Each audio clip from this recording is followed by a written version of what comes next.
Hello, everyone. Sufit here. I'm here today with Charles Ticker, a state mediator and author of the popular book, Bobby Gets Bupkis, Navigating the Sibling Estate Fight. Charles joins us today from siblingestatedisputes.com, a mediation practice. Welcome, Charles. Hi, Sophie. Good to be here. So, our little um, interview today is based on something you told me just before we hopped on. You told me you had a mediation the other day and it went till midnight. And it got me thinking about mediations past midnight. Are they a good idea? Are they a bad idea? What are the pros? What are the cons? Is that something you would recommend to people? It doesn't make a difference if it's in person or online. So, should we jump into that the whole pool right now? Sure, as long as we don't go to Okay, so midnight.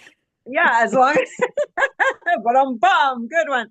So pros, what are the benefits of so because a lot of mediators might just say, 5 p.m. I'm out of here, right? What are the pros of continuing as late as it needs to get?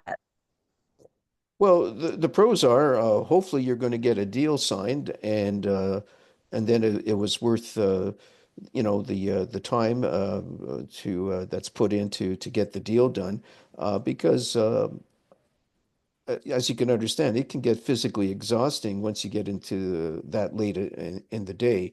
Um, so the pros are if you get a deal done, great. And then everybody walks away and they might be tired, but they're at least satisfied that they've settled the case and they can move on. Um, but there are cons as well. And so what are some of those cons? Well, the cons are that if people are tired and maybe they're not thinking clearly, maybe they missed something, it does re increase the risk of the parties having some remorse the next day or second guessing what they agreed to, and not be happy about the fact that they made an agreement when maybe they weren't in peak shape and they were tired, they were hungry, and so that could lead to obviously dissatisfaction and possibly problems in enforcing the settlement or carrying out the settlement down the road. Um, and And when you said, sorry to interrupt you, but when you said people can get, you're talking about both the parties themselves, the participants, and possibly their lawyers, right? Well, I think I was focusing my thinking on the parties, but certainly the lawyers can be affected as well. They might say, "Oh, I forgot to raise this issue, or we didn't deal with this issue. We're going to have to go back and talk about this again, and it may affect what we have already agreed to." Um, Depending on the nature of the omission. So there is a risk, and as mediator. It's certainly not unusual for mediations to go into the early evening hours. But what I usually tell the parties and their counsel is that, look, don't book anything for the evening in case we go late. I'm happy to stay here and work with you if we're making progress. But if the matters aren't is not progressing, and then I might suggest, look, let's call it a day or a night, whatever, and let's consider maybe reconvening at a later date or another day to continue and build upon what we built, because you run the risk that, the whole deck of cards could collapse, right? If the parties, just are too tired or get, aggravated or whatever. So there are risks, but um, it also depends on who the parties are. You got to really, if it's on Zoom, you got to, are they falling asleep on camera? Do they seem to be exhausted? That's a sign that maybe it's time to stop. Uh, and the nice thing about doing it on Zoom, if you go late, I just close the computer and and I don't have to travel anywhere. But if people are doing it in person and then they have to travel another, hour to their homes after that, it makes it a little problematic to go late.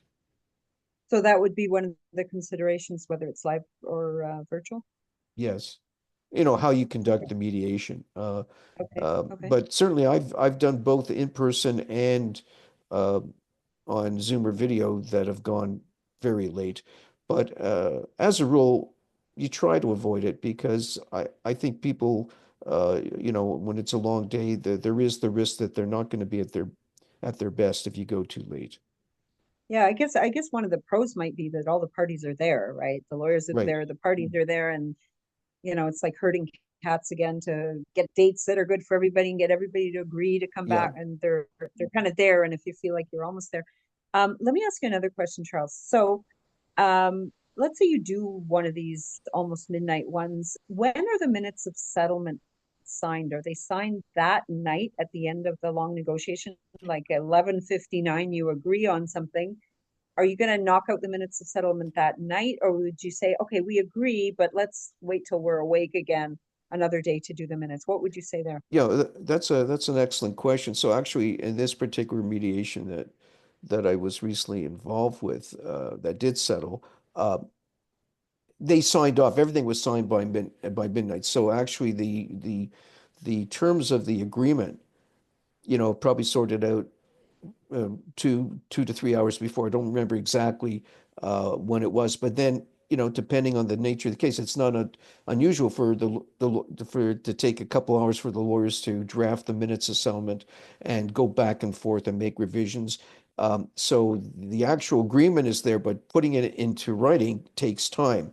So to answer your question, or if a settlement was just reached in principle at midnight, do you want to be there to 2, 3 o'clock in the morning, waiting for mints to be settled, mints of settlement to be drafted? I think that's a problem.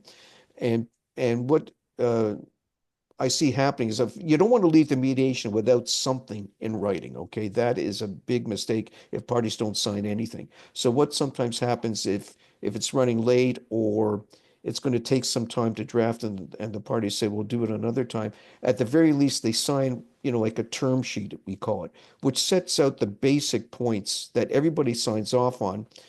It's not as good as having complete minutes of settlement with all the clauses, but at least there's something that the parties could, if need be, possibly go before a judge and say, look, we reached a settlement and we think this is enforceable. So it's important to get something in writing, but if you're just settling on the terms like at midnight, and the minutes are going to take another 2 to 3 hours, I don't know if that's a great time to start doing minutes of settlement. Good point. So I guess what I'm hearing is that whether you cut it off, at 5 p.m. or 6 p.m., I don't know what your rules are normally, or whether you let it go, is based on the discretion of the mediator. Like what clues would you get? Let's say it's 6 p.m. At what time does your normal day end in a mediation? Well, Five, six, what? but normally it's 10 to 5, and then 10 to uh 5. Okay. and 10 to 5 is, and then then we go into what we call like overtime. So, Okay. so around 3:30, 4 o'clock, you get a sense, like if you haven't reached a deal in principle by 2:33, 3:30, it's going to be very difficult to finish by 5. So you're going to go over. So I'll meet with the council and say, look, it looks like we're going to go into the evening. Are your clients prepared to continue the discussions? I'm available. I'm prepared. If everybody else is, it's not up to me. I can't dictate anyone to stay in the room. They're free to leave. So I need the consensus and the consent rather of the parties and their counsel to continue. Um, now, uh, sometimes I might say, look, I think we're spinning our wheels here. Let's call it a day and maybe reconvene on another day. Or on the flip side, there might be partial agreement on some issues and say, look, we've made some progress. Let's agree in writing on these issues now, and let's come back another day to talk about the other issues. So that's another possibility. So if we're All going to right. go late, it's with the consent of everybody. And in the interests of the parties. Right. Yeah. Obviously, sometimes you're dealing with people that, you can tell like they're not going to go beyond 6, 7 o'clock. They just physically or emotionally can't handle it. And then, Right. And otherwise they might wake up the next morning saying, what did I do?